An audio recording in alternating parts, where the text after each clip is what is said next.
2026ஆம் ஆண்டுல மேஷராசிக்காரங்களுக்கு எப்படி இருக்கு அப்படின்னு சொல்லி இன்னைக்கு கேட்டு தெரிஞ்சுக்கலாம்.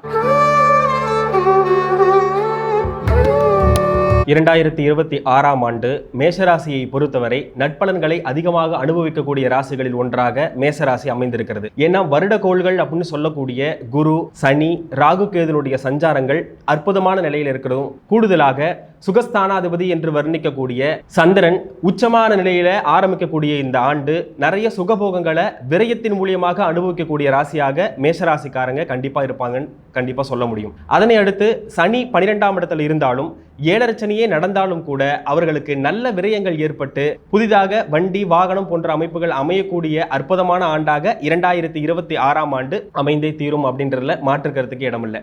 அதனை அடுத்து ராகு, கேதுக்களும் தனது அச்சுக்களாக கிட்டத்தட்ட 11ஆம் இடத்துல இருக்கக்கூடிய ராகு அபரிவிதமான நட்பலன்களை தரக்கூடிய ராசியாக இந்த மேஷராசிக்கு கண்டிப்பாக அமைந்திருக்கும் அப்படின்றத தீர்க்கமா சொல்ல முடியும். வருமானத்தை சொல்லக்கூடிய 2ஆம் பாவகத்திலேயே உச்ச சந்திரன் இருக்கக்கூடிய நிலையில பிறக்கக்கூடிய இந்த ஆண்டு முழுவதும் பணப்புழக்கத்தை தரக்கூடிய ராசியாக இந்த மேஷராசிக்காரங்க அமைவாங்க. விரயச்சனி நடக்குது அப்படின்னு கவலைப்பட வேண்டிய அவசியம் இல்லை. அதே மாதிரி வெளிநாடு போகக்கூடிய, வெளிநாட்டுக்காக காத்து கொண்டிருக்கக்கூடிய மேஷராசிக்காரர்களுக்கு 12ஆம் இடத்தில் இருக்கக்கூடிய சனி தொழில் ரீதியாக அவர்கள் வெளிநாட்டுக்கு செல்ல முடியும் அப்படின்றத உறுதிப்படுத்துறாரு. அடுத்த ஆண்டு, அதாவது 2027ஆம் ஆண்டிற்கு முன்னாகவே அவர்கள் செட்டில் ஆகக்கூடிய அமைப்பை இந்த மேஷராசிக்காரங்களுக்கு நிச்சயமா இந்த சனி பகவானும் இந்த 2026 நிச்சயமாக வழங்கும் அப்படின்றதுல எந்த மாற்றுக்கிறதுக்கும் இடம் இல்லை.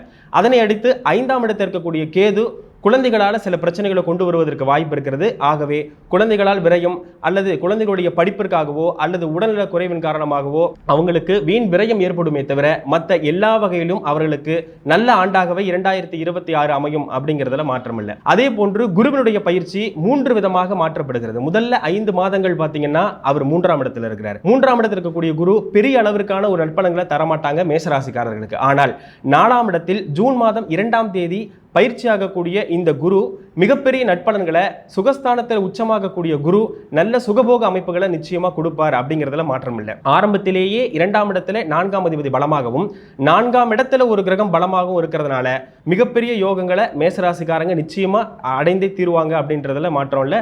அதே போன்று குருவை மதித்து பலன் சொல்லணும் அப்படின்ற விதியில குரு கிட்டத்தட்ட ராசிக்கு பாக்கியாதிபதியாக வரக்கூடிய, விரையாதிபதியாக வரக்கூடிய நிலையில குரு நட்பலன்களையே கண்டிப்பாக மேஷராசிக்காரர்களுக்கு தருவார். ஆகவே 60% மேல நல்லா இருக்கக்கூடிய ராசியாக மேஷராசிக்காரர்கள் நிச்சயமாக கருதப்படுகிறது. 2026ஆம் ஆண்டுல மேஷராசிக்காரங்க என்ன மாதிரியான விஷயங்களை வந்து கடைபிடிக்கணும்? குறிப்பாக ஆலய வழிபாடுகள், அதாவது முருகப்பெருமானுடைய வழிபாடு அப்படிங்கிறது ரொம்ப முக்கியமான ஒண்ணு. ஏன்னா மலைகள் மீது இருக்கக்கூடிய, அதுவும் ஆண் வீடு என்று சொல்லக்கூடிய மேஷராசியில் இருக்கக்கூடிய தனியாக தண்டாயுதபாணியாக இருக்கக்கூடிய முருகப்பெருமானுடைய வழிபாடுங்கிறது மிகப்பெரிய மேன்மையை கொடுக்கும். பொதுவாகவே முருகன் தண்டாயுதத்தோட காட்சி கொடுக்கிறது எதுக்குன்னா கோபத்தை அடக்கி வாழ்க்கையில ஒண்ணுமே இல்லைங்கிற தத்துவத்தை எடுத்து சொல்லக்கூடிய அமைப்பு. மேஷராசிக்காரர்களுக்கு அது ரொம்ப முக்கியம்.